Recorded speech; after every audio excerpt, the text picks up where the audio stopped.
And now, on behalf of the Commission, Commissioner. Au nom de la Commission européenne, le commissaire Mimica, c'est à vous. Micro pour le commissaire. Eh bien, mesdames et messieurs, l'Union européenne mène sa politique d'engagement critique. Les événements récents vers la journée de la liberté en Biélorussie le 25 mars confirment le besoin de maintenir une approche critique dans nos relations bilatérales.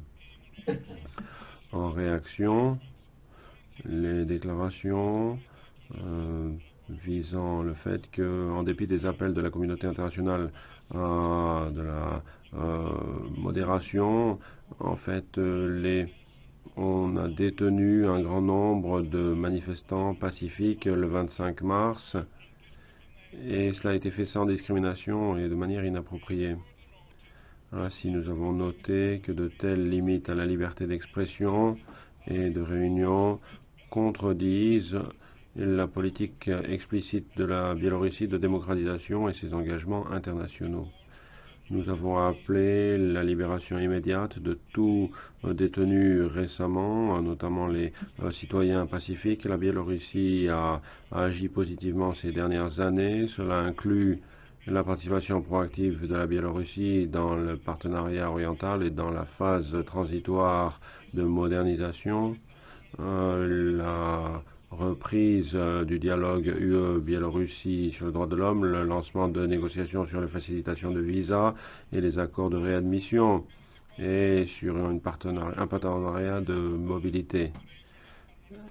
La coopération en termes d'harmonisation de marché numérique et la signature d'un accord de coopération sur un mécanisme d'alerte précoce dans le secteur énergétique. La Biélorussie a aussi joué un rôle de plus en plus constructif dans la région, notamment concernant le conflit en Ukraine orientale.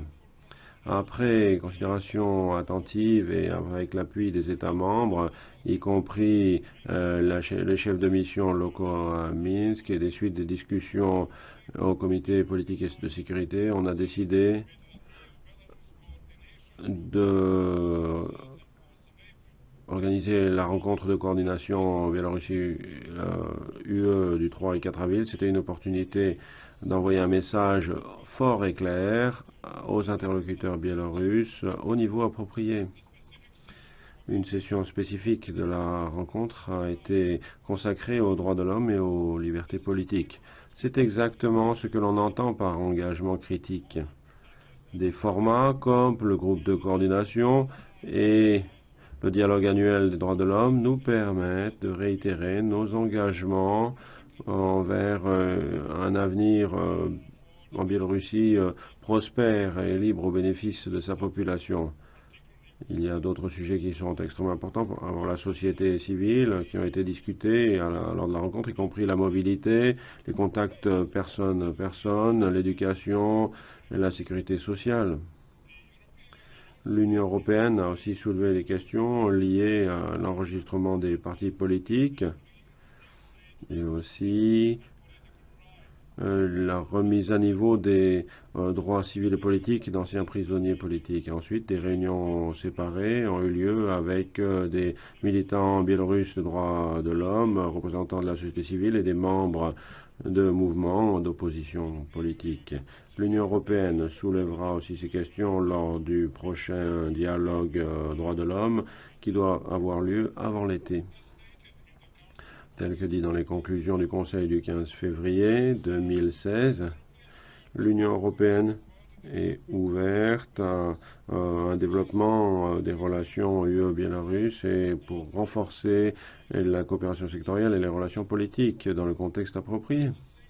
En même temps, des évolutions tangibles en Biélorussie doivent être faites pour respecter les droits fondamentaux, l'état de droit, les droits politiques devront être la clé pour la politique à venir de l'Union européenne envers la Biélorussie. Nous prenons note de la résolution d'aujourd'hui sur la Biélorussie, nous partageons les préoccupations exprimées.